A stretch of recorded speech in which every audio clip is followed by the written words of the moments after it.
Chào mừng các bạn quay trở lại với giải đấu Ao Làng. Dành cho các bạn đang thắc mắc thì nốt ngày hôm nay là mình off stream một tuần các bạn ạ. Cho nên là giải Ao Làng cuối tuần chúng ta lại dồn vào tối thứ 5 ngày hôm nay các bạn nhé. Và ngày hôm nay thì nhắc lại một lần nữa, xin chúc các bạn là có một kỳ nghỉ lễ 34 1 tháng 5 thực sự là vui vẻ. Ngày giải phóng miền Nam và ngày quốc tế lao động. Và giải Ao Làng chúng ta sẽ chính thức bắt đầu. Ui, một cái đường bay từ khu vực cảng Novo lên khu vực Seveni, bay qua Mitari Bay, bay qua Mita, Pochiki, trường học, Johok và Shooting Range, dừng lại ở khu vực Seveni. Điểm qua một chút về các player khách mời của chúng ta trong ngày thi đấu hôm nay. Ui, lại là một cái ball lệch lên bên trên của bản đồ, khắc nghiệt kinh khủng luôn. Chưa thấy ai có dấu hiệu nhảy xuống cả. HZZ là người đầu tiên có vẻ như là sẽ gieo mình xuống khu vực Mitari Bay. Chúng ta có sự xuất hiện của Viking White, Bông Mai, Thái Linh Hương, DZ Chip, Dian đến từ FFQ, Mèo Ú đến từ Viking White, Ốc Vô Địch đến từ Redmi Firestar và Rip 13 đến từ quá khứ của Noobboy.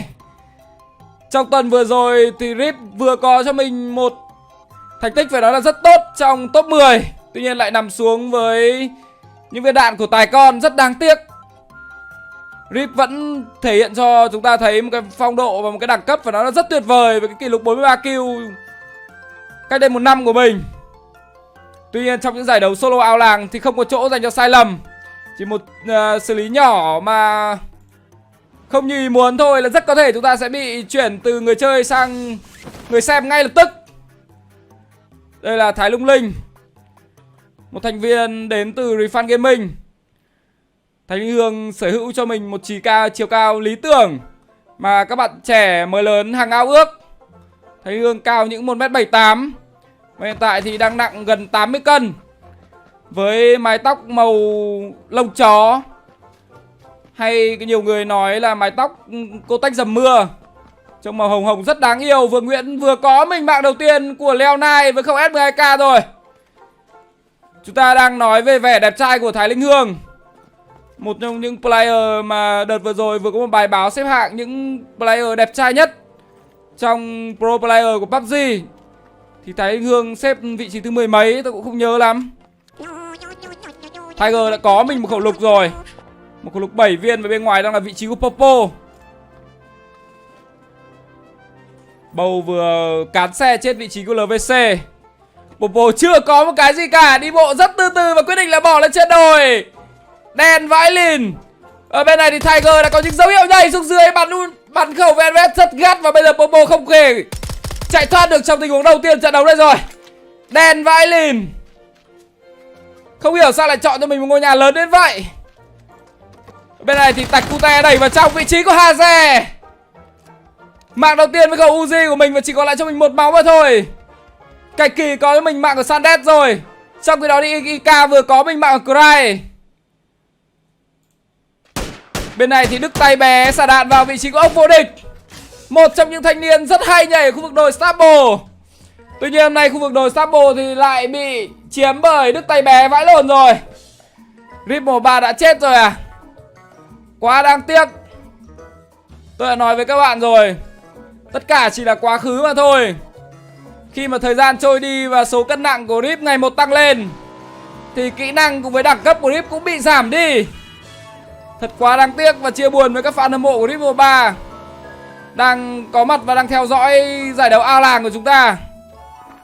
Đây là Vũ chơi gái giỏi, một trong những player cũng đã lọt vào top 30 trong giải đấu Ao Làng đầu tuần của chúng ta. Pèo vừa có mình mạng của Vinahui rồi. Vũ chơi gái giỏi hôm nay sở hữu cho mình một khẩu K98 cùng với ống ngắm 8x rất dài. Không những vậy, Vũ chơi gái giỏi còn sở hữu cho mình một khẩu M416 full phụ kiện và full đồ cấp 2 nữa. Một combo phải nói là quá tuyệt vời để khởi đầu giải đấu Ao Làng cuối tuần của chúng ta. Tuy nhiên Vũ sẽ phải tính đường chạy vào bo khi mà cái bo chúng ta lại ở bên trái bản đồ rất xa. Và bây giờ đang có một cuộc chạm trán và trao đổi chiêu thức nhẹ giữa DZ Chip cùng với một thành viên của FFQ, đó là Dian. Dian đã từng dành cho mình những 2 cái top 1 trong giải đấu Ao Làng của chúng ta, là một trong những player sở hữu cho mình kỹ năng bắn rất tốt cùng với kinh nghiệm thi đấu qua nhiều giải đấu chuyên nghiệp rồi. Đen hiện tại đang là một trong những player gặt hái được rất nhiều thành công cùng với các đồng đội trong màu áo của FFQ. Các đồng đội của Dian gồm có Wendy và 2 thành viên nữa tôi không nhớ tên. Thái Linh Hương có với mình mạng skin ở khu vực shooting range rồi. Thái Nết ở khu vực đi học muộn. Và đối diện đang là vị trí của Đức Đẩy Ngu. Có một thực tế là các thanh niên có chữ ngu ở name thường thường là sở hữu cho mình những khả năng và nó rất tuyệt vời. Những cái tên thường thường là để đánh lừa đối phương mà thôi. Giống như Thái Nết này, chắc chắn là sẽ bắn AK rất hay và ném flash rất dẻo tay. Đức Đẩy Ngu thì chắc chắn là sẽ sở hữu cho mình những kỹ năng bắn scope xa rất dẻo. Megalon đỏ hờn ý vừa có mình mặc SQ Long rồi. Và bây giờ thì ở đây đang có sự xuất hiện của HS Buu nữa. Chúng ta cùng xem hờn ý có vẻ như đang muốn đẩy lên trên để lút đồ. Một sự bất cẩn trong pha check của hờn ý hay sao? Buu đẩy lên trên phát hiện ra vị trí của Megalon đỏ hờn ý rồi. Hờn ý bắn rất tốt và phản xạ rất tuyệt vời trong tình huống vừa rồi. Hờn ý cũng chỉ còn cho mình 3 máu mà thôi. Bầu cùng với Thailand. Trong trận đấu ao lạc. Ui xồi, DP28 cùng với 6x thì tôi cũng chịu mẹ ông luôn. Thailand đẩy lên trên nhà. Có ra rất khéo từ vị trí của Bầu. Không như những player khác khi mà ngồi ở trên khu ban công sẽ mở cửa ra để nhìn sẵn. Bầu chọn cho mình một phương án bất ngờ vãi lồn, đó là để đối phương mở cửa và sau đó bắn những viên đạn đầu tiên. Giang hồ gọi đó là pre-fire. Rất tốt, rất tuyệt vời và crash game rồi các bạn.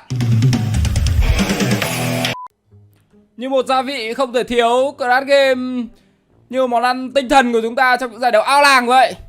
Quay trở lại với vị trí của GNU, một trong những thanh niên có cho mình name tag Megalon đỏ ở khu vực nhà Virus. Pride vừa có minh mạng của Thái Linh Hương. Ở bên dịch vòi có minh mạng Boxing Lục Linh. Như vậy là một thành viên của Refat Gaming đã dừng lại ở vị trí số 70 rồi. Khá đáng tiếc. À, mới update thêm cả giao diện của quả smoke à. Trông cũng được. Bên này thì đi chip đã rời bỏ được khu vực Yasana và quay trở lại trong khu vực bò. Không biết là Dian có còn sống hay không. Tuy nhiên là tôi thấy kênh chat đang nói mic của tôi hơi bị rè. Các bạn có thể confirm giúp tôi là mic có bị rè hay không. Dian đây rồi. Di chuyển rất xa và có cho mình một chiếc xe buggy. Đằng sau là Vũ chơi gái giỏi. Hôm nay Vũ nhặt được một khẩu K98 cùng với ống ngắm 8x nhưng mà Vũ lại đéo có xe. Vũ đen vãi lồn. Không rẻ đúng không? Cảm ơn các bạn rất nhiều.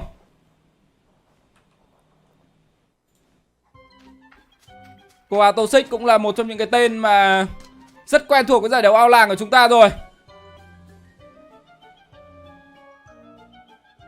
Pride lại có mình mạng của Đạt AKM. Trong khi đó thì Be Đại Đế nằm xuống với khẩu SR của Bow. Một quả lửa được ném ra không được chính xác cho lắm từ vị trí của Dũng. Và bây giờ đây ra ngoài, xây từ vị trí của Atoxic và chỉ còn lại cho mình 25 máu thôi. Cũng gọi là ổn rồi. Đằng sau là Vũ chơi gái giỏi nhưng mà Vũ đang mải mê với việc chạy vào trong bo hơn là rút khẩu K98 8x của mình ra để ngắm về hướng có tiếng súng. Dian rất may mắn là cũng kiếm được cho mình một chiếc xe đủ để có thể di chuyển được vào trong khu bo rồi. Bên phải đang là vị trí của DD Chip cùng với chiếc xe Dacia của mình. Và Kainen sẽ có một pha sấy xe ở đây. Không chính xác một chút nào. Việc kiểm soát khẩu AK và... Thôi, tôi nói sang trường hợp khác. Một viên đạn K98 tốt của Thái Dúi không thui dài. Lại ông ngắm 8x cùng với K98. Nếu trong tình huống vừa rồi người cầm khẩu AK với Z đốt kia là tôi thì rất có thể là D-Chip đã dừng lại ở vị trí khoảng 65 rồi. Bây giờ thì đi qua khu vực shooting range. Hôm nay chúng ta có thể thấy khu vực Sunny rất đông. Có những hơn 10 player ở khu vực Sunny cơ. Còn ở đây thì bắt ghi, bắt gai đang solo vị trí của Cảnh Kỳ. Những viên đạn AK liên tục được xả ra. Rất chủ động, rất thận trọng và rất nắn nót đến từ vị trí của Cảnh Kỳ. Đẩy lên khu bên phải nhà rồi. Chắc chắn là bắt gai cũng nghe thấy bên chạy ra ngoài. Vâng, không mất một tí máu nào từ vị trí của Cảnh Kỳ cả. Êm quá tốt luôn. Hồi trẻ tôi cũng hay êm như vậy, dính người luôn. Ông vô địch một trong những thành viên của Redmi Firestar chưa có cho mình một kill nào cả. Lại cái phong cách bắn quen thuộc của ông vô địch, chúng ta có thể thấy lên những khu vực trên cao, thường thường là những mỏ đồi, và có cho mình một cái tầm nhìn rất rộng, sẵn sàng xả đạn vào tất cả những đối tượng nào đi qua tầm ngắm của mình. Đó là phong cách của ông vô địch, một trong những phong cách bắn phải nói là rất công hiến và rất hiệu quả. Nhờ phong cách bắn này thì ông chưa lần nào đạt cho mình được một cái top 1 giải đấu ao làng cả. Bên dưới đang là vị trí của Quý. Quý cũng tap rất khéo, tuy nhiên bây giờ Quý lên xe bỏ chạy rồi. Lion cũng đang lần mò từng bước một để di chuyển được vào trong khu bò. Dizzy Chip thì vẫn chưa tìm được cho mình một cái bến đỗ nào thực sự là an toàn cả. Ở bên này thì GNU cùng với Neo vẫn chưa phân thắng bại. Amazing Boy đang bị xả đạn bởi vị trí của Pride Pool. Còn bên này thì Mèo Ú cũng có cho mình một ngôi nhà phải nói là khá đẹp, một ngôi nhà đôi ở gần khu vực cảng. Z là người đang muốn ngó ra. Như vậy là Mèo Ú rời khỏi cuộc chơi với một viên đạn M24 oan nghiệt. Ở vị trí số 60 thì một thành viên nữa của Viking White đã phải nằm xuống rồi. Không biết là Bông Mai có còn sống hay không, nhưng mà sự ra đi của Mèo Ú vừa rồi là quá bất ngờ. Có lẽ là một pha bắn khá tự tin của Mèo Ú. Pusivay nằm xuống với viên đạn K98 của Bisodat. Rất bất ngờ. Những player đã từng thi đấu chuyên nghiệp, những player đã thi đấu trong và ngoài nước, chưa chắc đã là những người tạo nên những kỳ tích trong giải đấu ao làng của chúng ta. Rất khó có thể nói trước trong những trận đấu solo của PUBG như thế này. Sự may mắn, sự quyết đoán và sự chính xác của các player chúng ta sẽ quyết định được là chúng ta được bao nhiêu kill trong trận đấu ao làng. Tuy nhiên top 1 thì thực sự là dựa vào may mắn rất nhiều. Khu vực chung cư ở cảng Japon có vẻ như đang là một trong những khu vực rất hot. Một lè thần kỳ 01 vừa bị xả đạn bởi vị trí của Boy Siêu. Khu vực nhà Virus của Neo cùng với GNU vẫn chưa phân thắng bại. Còn bên trên này thì Dian với Cảnh Kỳ đã có những cái pha trao đổi chiêu thức với nhau. Dian chạy được lên trên tầng rồi, vẫn chưa bị một mạng nào trong trận đấu này cả. Trong khi đó là Cảnh Kỳ ngay bên dưới kê rất khéo đến từ thành viên của MFQ. Một các kê phải nói là vô cùng điếm. Bây giờ lại ngó ra bên ngoài, nhảy xuống không được tốt, và Dian là người tiếp theo rời bỏ trận đấu ao làng cuối tuần của chúng ta. Rất đáng tiếc, liên tục là những tay to ngã xuống, và tiếp theo là đến vị trí của ông vô địch không. Những viên đạn M24 rất gắt được bắn ra từ vị trí của PLS. Rất khó để có thể nói trước được điều gì. Chúng ta vẫn còn nhớ nỗi kinh hoàng của Dian gieo rắc cho viewer độ tuổi dưới 20 trong những giải đấu ao làng tuần trước và tuần trước nữa. Đàn liên tiếp lập cho mình được những double kill, triple kill, và đã từng 2 lần đưa mình lên top 1 giải đấu ao làng. Hờn ý nằm xuống với những viên đạn M24, Mini 14 của Dizzy Chip rồi. Tuy nhiên hôm nay thì Dian đang thể hiện một cái phong độ hoặc là một sự tập trung không được như ý muốn.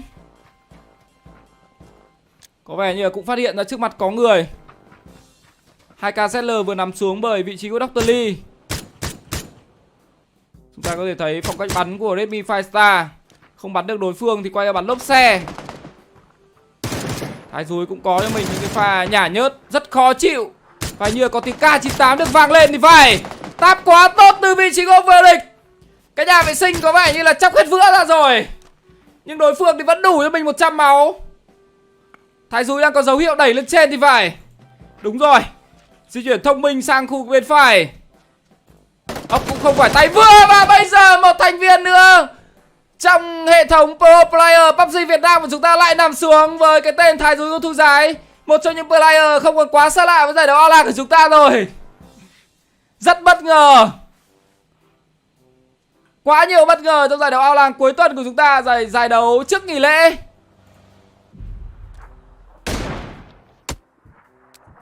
Lương Mỹ, Quỳnh Mỹ, tên rất dài và dễ đọc. Sion thì sở hữu cho mình khẩu SKS cùng với ống ngắm 6x. Có M24 cùng với 8x lại không dùng. Quay ra dùng 2x với cả... Ui rồi, cũng được. Tên dài và dễ đọc. Bắn M24 phải nói là hơi khét một tí. Bông Mai cùng DZ Chip có lẽ là hai niềm hy vọng cuối cùng. Những cái tên hạt bìu, hạt giống trong giải đấu ao làng cuối tuần của chúng ta. Trước mặt đang là hỗ trợ tài chính. Ôi dồi ôi, Bông Mai ơi, em ơi, đừng. Bông Mai ơi, niềm hy vọng của anh. Bây giờ Bông Mai dừng lại rồi. Quay lại sấy quá gắt. Và bây giờ Bông Mai có cho mình bắt đầu tiên trong trận đấu đây. Rất tuyệt vời. Có lẽ là cũng phải nói lại một cái pha sấy hơi lỗi từ hỗ trợ thành tài chính sinh viên. Tên dài và rất khó đọc. Khả năng kiểm soát khẩu súng cũng không được tốt cho lắm. Và Bông Mai có mình một pha nhảy xuống xe và quay lại sấy rất tuyệt vời. Một sự khởi đầu có lẽ là khá ổn của Bông Mai. Amazing Boy nãy giờ vẫn đang rơi vào tầm ngắm của Pùn. Trong khi đó thì người đồng đội cũng mang cái tag Pride. GK001 vừa bị Amazing Boy sấy xong. Xe gần nổ rồi. Bây giờ thì Amazing Boy có cho mình mạng thứ hai trong trận đấu này. Ở bên dưới này thì Hương coi này. Úi trời ơi, nắn nót vãi lồn. Tập trung này.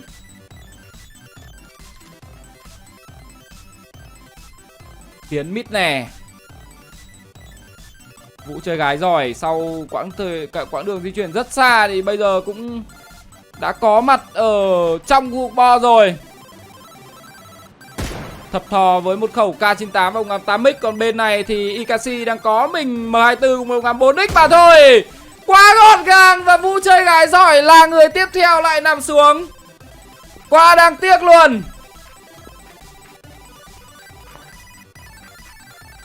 Nãy giờ thì chúng ta quên mất không để ý mấy cái drop trong trận đấu đi phải.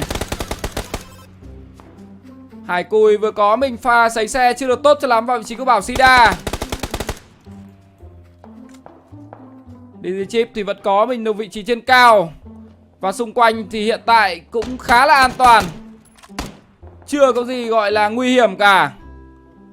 Nui Gaming đi qua vị trí của Amazing Boy. Sấy rất gọn.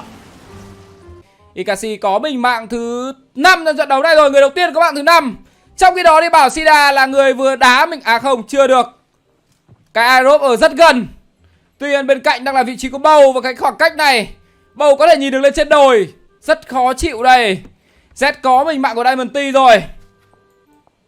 Bên trên này thì Tiger đang xả đạn vào hư không. Còn đi Chip vẫn là một trong những người có mình vị trí rất đẹp ở trong giải đấu ao làng cuối tuần của chúng ta. Bên này Nui Gaming đẩy lên trên, phát hiện ra vị trí của Ikashi. Ikashi người đang có 5 kill duy nhất trong trận đấu của chúng ta. Đứng thứ hai đang là vị trí của Bầu cùng với Thái Dúi không thui dài. Tuy nhiên bây giờ Ikashi nằm xuống rồi. Mạng vừa rồi thuộc về Peo chứ không phải thuộc về Nui Gaming. Người đang ở trên màn hình của các bạn đây. Ở bên này đi Chip đang bị phát hiện ra bởi vị trí của 2511. Chưa biết đối phương ở đâu cả. Check rất chắc, tuy nhiên là sai mẹ vị trí rồi. Ui, cần đúng 40 viên đạn để DZ Chip có thể kết thúc được mạng của HQV trong tình huống sấy vừa rồi. Bên trên này là vị trí của Amazing Boy. Hải Cùi có mình một pha đi xe vào nhà cũ Amazing Boy. Trong khi đó thì Thái Dúi không thui dài, gặp phải những viên đạn mini 14 của DZ Chip.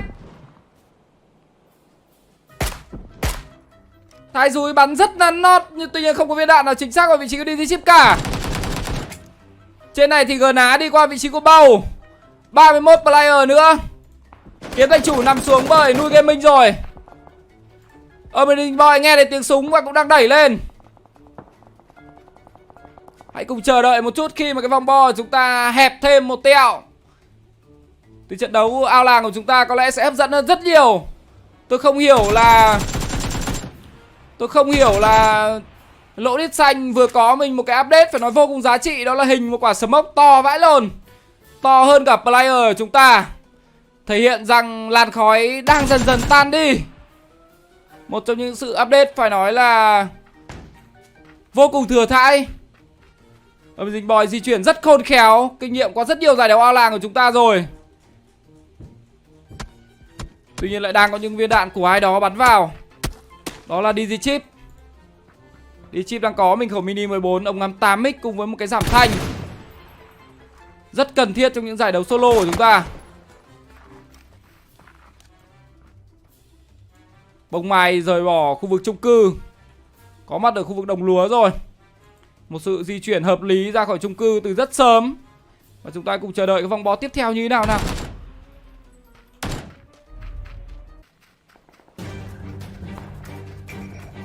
Hai mươi player, phút thứ 24 trận đấu. Đi chip phát hiện ra vị trí của Bảo Sida rồi. Pèo có minh mạng của Nêu và Z vừa có pha nổ xe tự thiêu. Bảo Trâm là người, xin lỗi các bạn, Mã Trâm. Bông Mai vừa có mình một pha di chuyển cần thiết và bây giờ đã có mặt ở khu vực bên dưới tầng 1 ở Tiger rồi. Nếu như tôi không nhầm thì Tiger là người nhảy xuống cái tòa nhà này ở ngay đầu tiên khi ở trận đấu của chúng ta mới bắt đầu. Có cho mình mạng đầu tiên với khẩu VSS và bây giờ thì cái vòng bo đang rất ủng hộ Tiger luôn. Không biết là Tiger có thể tận dụng được cái lợi thế vòng bo của mình không. Bây giờ đây là vị trí của Tacute, di chuyển qua vị trí của Bisoda. Chưa được, Bisoda chưa để kết thúc được Tacute sau loạt đạn vừa rồi. Thời gian của để Tacute có thể hồi máu. Một quả lửa phải nói quá chính xác. Còn nhìn lửa làm cái đéo ấy, chạy đi em ơi. Lửa lan kìa. Ôi ôi, vẫn còn đang nhìn. Rất khó hiểu. Tôi nhìn rất chuẩn luôn. Địt mẹ mày đã biết là quả lửa này nó sẽ lan rồi. Còn hai cái first aid cơ. Đéo được rồi. Bisoda là người nằm xuống với quả lửa của... xin lỗi các bạn, Bisoda vừa có mình mạng của Tacute với quả lửa và nó là rất hiệu quả. Đi chip lên đón đầu Amazing Boy. Ở vị trí này thì có vẻ như là đi chip sẽ lợi thế hơn nếu như có mình cái gốc cây. Tuy nhiên Amazing Boy am quá tốt trong tình huống vừa rồi. Vừa nhảy lên là bật cốp lên, cái đi chip đã nằm xuống ngay. Một pha phản xạ và nó quá tuyệt vời của Amazing Boy và có mình 5 kill trận đấu này. Pèo đẩy lên trên vị trí của Bảo Sida và bây giờ chỉ còn lại 11 người trong trận đấu mà thôi. Bông Mai vẫn chưa có dấu hiệu đẩy lên trên tầng. Trong khi đó thì ở đây Sai Team có minh mạng của Sony VN, chỉ còn lại 10 player mà thôi. Hột le thật kỳ phát hiện ra vị trí của Lao nguy hiểm. Bắn được 2/3 máu rồi, tuy nhiên không có dấu hiệu đẩy lên trên. Cỏ cây đang rất dày đặc, Gna nằm xuống bởi vị trí của HVH. Hiện tại chỉ có mỗi Mã Trâm và Tiger đang có mình vị trí ở trong vòng bo mà thôi. Pèo cũng có mình một vị trí đẹp rồi. Tuy nhiên tôi nghĩ là sẽ phải tiến lên trên một chút nữa để có mình những cái backup nhất định.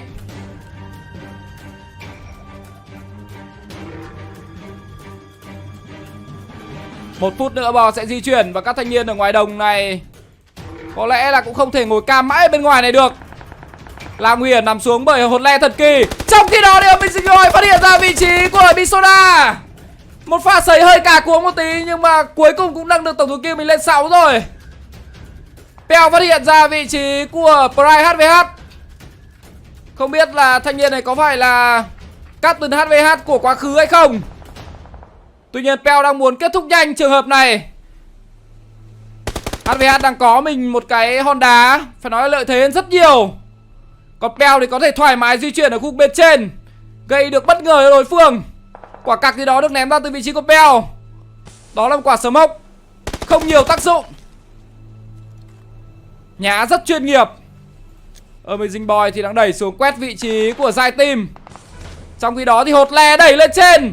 Gần vị trí bên này là của Tiger cùng với Bông Mai. Mỗi người đang có mình một cái tầng nhà mà giang hồ gọi là nhà mê cung. Chúng ta có thể thấy Amazing Boy bắn rất chủ động. Và bây giờ Sai Team lợi dụng làn smoke để có thể hồi máu. Tuy nhiên Bo bắt đầu chạy rồi. Bo này tôi chắc chắn là đi nhanh hơn chạy bộ rất là nhiều. Amazing Boy có lẽ là biết điều này. Tuy nhiên trước khi chạy Bo thì Amazing Boy vẫn kịp làm cho mình mạng thứ 7 trong trận đấu này. Bắn rất chắc kèo luôn. Bên này thì Pèo cùng HVH vẫn chưa thể giải quyết được bài toán hai hòn đá của nhau. Mỗi người dính đi cho mình một viên đạn rồi. Pèo quyết định là đẩy lên trên. Trong khi đó HVH thì vẫn cố gắng thủ ở đằng sau hòn đá, lợi dụng làn khói để có thể đẩy lên trên. Chúng ta cùng xem Pèo xử lý tình huống này như thế nào đây. Di chuyển khôn khéo sang vùng bên trái. Captain HVH thì vẫn đang cầm cho mình một quả gì đó. Pèo quyết định đẩy lên trên khi mà bắn yếu được đối phương rồi.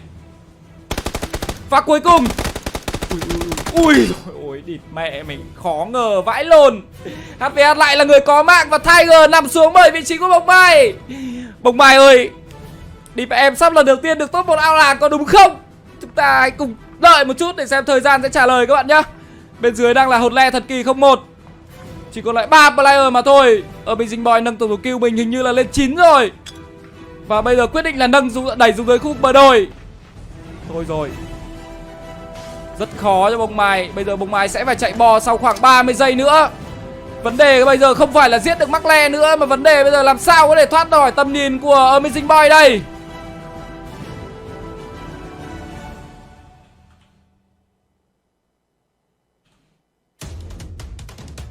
Rất căng thẳng. Nếu như mà có cho mình thêm 2 kill nữa thì rất có thể Amazing Boy sẽ nâng tổng số kill của mình lên 10. Mắc le bị lộ vị trí rồi. Trong khi đó thì lợi dụng sự combat, lợi dụng sự chú ý của Amazing Boy vào mắc le thì Mã Trâm đã luồn sang khu bên trái và có mình mạng của Amazing Boy rồi.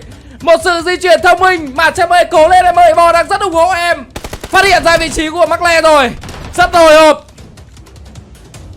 Mắc le đang bị bò đốt rất đau và Mã Trâm đang có mình vị trí và nó là vô cùng tuyệt vời. Không được rồi, chỉ còn lại cho mình 4 máu thôi. Mã Trâm là người nằm xuống trước và hình như top 1 dành cho mắc le thì phải. Chúng ta cùng xem kết quả nào. Chúng ta cùng chờ đợi kết quả nào. Như vậy là mắc le là người được top 1 chứ không phải là bông mai đến từ Viking White các bạn ạ. Quá khó hiểu, quá bất ngờ luôn. Tình huống mà rõ ràng là bông mai đã có mình một lợi thế và nó là vô cùng đáng để giành một cái top 1. Nhưng không, mắc le với những viên đạn chính xác. Cuối cùng thì Mã Trâm lại là người yếu máu và chỉ còn lại cho mình 4 máu mà thôi. Bò lại là bò đốt chết mà bông mai trước mắc le, tranh nhau chỉ có 1 giây mà thôi. Rất căng thẳng luôn. Chưa giờ tôi thấy một giải đấu ao làng mà lại nhiều bất ngờ như thế này. Những sự thay đổi vị trí không ngờ và đến tận cuối chúng ta mới có thể biết được là ai là người top 1. Xin chúc mừng mắc le và xin mời bạn gửi mail dưới để mình gửi các bạn 10 đô tiền thưởng. Xin cảm ơn các bạn đã quan tâm giải đấu ao làng. Và các bạn có thể để lại một like, một subscribe để ủng hộ. Cảm ơn các bạn rất nhiều nha.